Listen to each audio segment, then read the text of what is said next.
selamat pagi para netizen dimanapun kita berada. Salam inspirasi bagi kita semua. Topik hari ini cukup menarik sekali bahwa berita lama sudah 3 tahun yang lalu masih diupload lagi di 2022. Beritanya bahwa Rahmat Hidayat Jackmania yang meninggal usai keningnya dicium Anies Baswedan. Dan disinilah para cebong-cebong kepanasan. Saking sulitnya mencari kesalahan-kesalahan Anies Baswedan sampai berita 3 tahun yang lalu diangkat lagi. Begini beritanya. Beritanya Rahmat Hidayat Jackmania yang meninggal usai keningnya dicium Anies Baswedan. Tetapi dari berita yang lain yang diupload oleh orang-orang yang tidak suka dengan Anies Baswedan seperti ini. Dicium Anies meninggal. Ini komentar-komentar para orang-orang yang tidak suka Anies Baswedan. Saya bacakan. Kirain cuma bisa ngilangin anggaran, ternyata nyawa juga. Ini masih 10 jam yang lalu. Yang upload ini masih 8 Agustus 2022. Padahal berita ini adalah sudah 3 tahun yang lalu begitu. Terus kemudian nih yang disebut terlalu jujur, tapi benar juga ya. Janganlah satu kelompok dengan kelompok lain saling menggolok-olok jika berlanjut setan yang diuntungkan. Apakah ingin berteman dengan setan atau berteman sesama muslim? Semua saling menghujat apa untungnya. Dia mah kagak lihat-lihat apa juga main cium aja. Nyososor terus boleh. Kok enggak pas sing murup toh? Beracun bener, minimal racun penipu dan pembohong. Apa efek racun dari daging mayat ya? Malaikat maut kali ya, bisa jadi cium maut. Ini berita lama yang diangkat. Jadi begini, bahwa berita-berita lama yang sudah 3 tahun yang lalu itu diupload lagi sekarang saking sulitnya mencari kesalahan Anies Baswedan begitu. Karena apa? Walaupun ada segelintir orang yang mengupload berbagai hal atas tuduhan-tuduhan kepada Anies Baswedan, tetapi belum goyah untuk mempercayai bagi orang-orang yang sudah srek atau sudah Anies Baswedan menjadi presiden. Artinya adalah bahwa kebohongan-kebohongan yang dituduhkan oleh para cebong-cebong itu tidak terbukti sama sekali, dan bahkan banyak yang tidak percaya begitu. Jadi persoalan-persoalan seperti ini sangat sulit sekali ya. Anies Baswedan dicari-cari kesalahannya, kemudian ditambah dengan elektabilitas dan popularitas Anies Baswedan saat ini sudah segudang prestasi, sehingga hal seperti itu dianggap hal ya wajar sekali bagi orang-orang yang tidak suka Anies Baswedan. Mari kita lanjutkan beritanya seperti ini. Berita Senin 04 Maret 2019. Saya bacakan ya.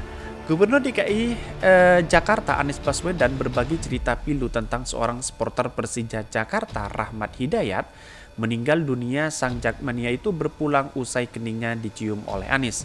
Rahmat Hidayat dirawat di Rumah Sakit Pasar Minggu, Jakarta Selatan usai mengalami kecelakaan. Tulang leher, tangan, dan kakinya patah. Kondisinya yang cukup parah membuatnya dirawat di ruang ICU. Kamis malam pekan lalu, Anies menjenguk ibu sahabatnya yang dirawat di ICU RS Pasar Minggu. Antar bilik pasien dipisahkan gorden. Suaranya keras walaupun terhalang masker oksigen yang dipakai hingga terdengar ruang ICU-nya.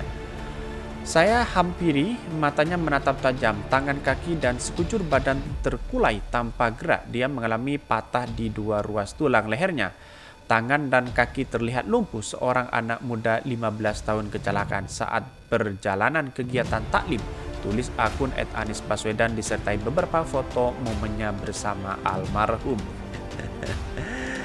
Jadi itulah kemudian bahwa berita 3 tahun yang lalu kemudian diangkat lagi sekarang karena untuk mencari kesalahan-kesalahan Anies Baswedan. Karena Anies Baswedan saat ini yang sudah elektabilitasnya semakin tinggi dan digadang-gadang menjadi kepala daerah terkuat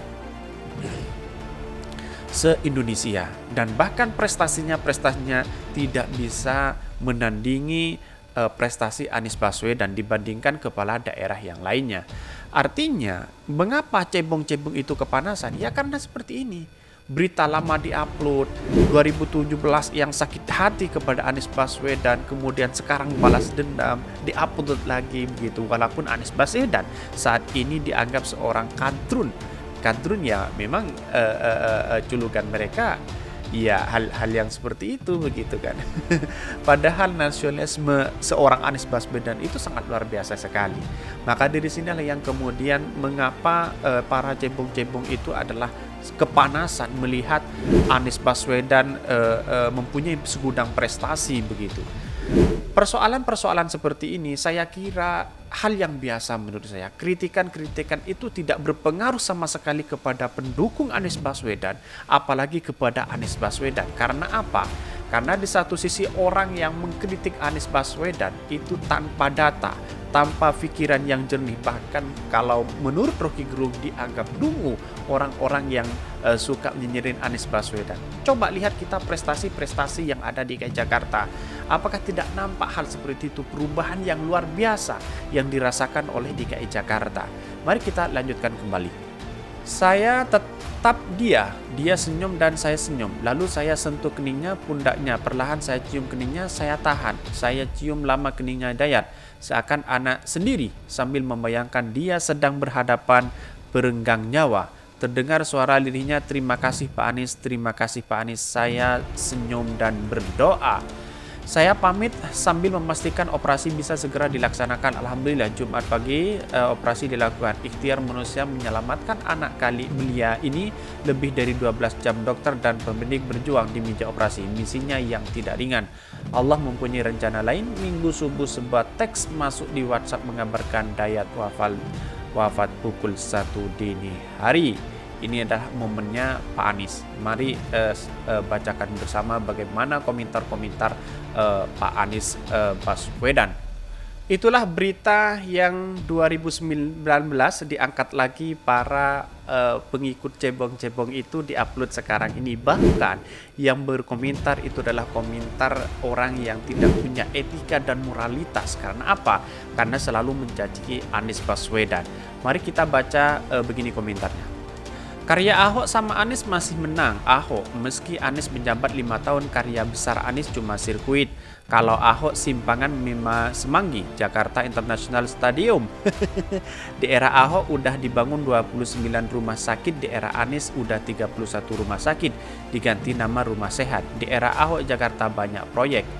Kalau komen Mbok ya pakai data, logika dan intelektual sedikit. Kata apresiasi siapa saja pemimpin yang berkarya termasuk Pak Ahok. Masa seluruh Jakarta harus dipenuhi bangunan RS Wong sudah dibangunkan pendahulunya. Mesti bukan fisik lagi tapi fasilitas layanan dan peran.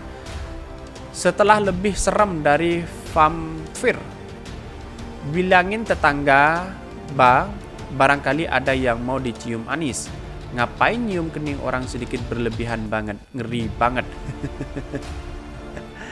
Jadi artinya bahwa apa yang dituduhkan oleh para netizen ini ya tidak masuk akal sama sekali begitu.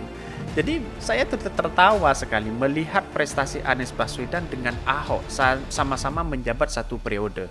Artinya kalau kita melihat sebuah data itu Ahok tidak seberapa. Bahkan sekarang ini untuk mencari kesalahan Anies Baswedan, maka prestasi Anies dan kinerja Anies diklaim oleh beberapa cebong-cebong dianggap prestasi Pak Jokowi, dianggap prestasi Ahok selama menjabat di DKI Jakarta. Ya tidak wajar lah orang-orang yang tidak tahu dan hanya ikut-ikutan tidak membaca data ya terpengaruh hal seperti itu. Bagi sekarang, bagi pendukung Anies Baswedan yang sudah cerdas, yang sudah memilah mana yang baik dan memilah yang buruk, itu sudah paham hal seperti itu. Maka dari sini yang kemudian kesimpulannya bahwa apa yang dituduhkan para cebong-cebong itu adalah tidak benar. Dan bahkan berita-berita itu dipelintirkan para cebong-cebong itu agar masyarakat Indonesia yang suka sama Anies terpengaruh dengan berbagai hal. Karena sangat luar biasa sekali para cebong-cebong ini untuk mempelintirkan berita-berita yang tidak sesuai dengan fakta. Mungkin itu yang kami sampaikan. Tonton terus channel Khodari Podcast Rakyat ini karena ada berita-berita menarik dan viral setiap harinya. Salam para netizen, salam inspirasi bagi kita semua. Jangan lupa di subscribe channel YouTube Khodari Podcast Rakyat ini.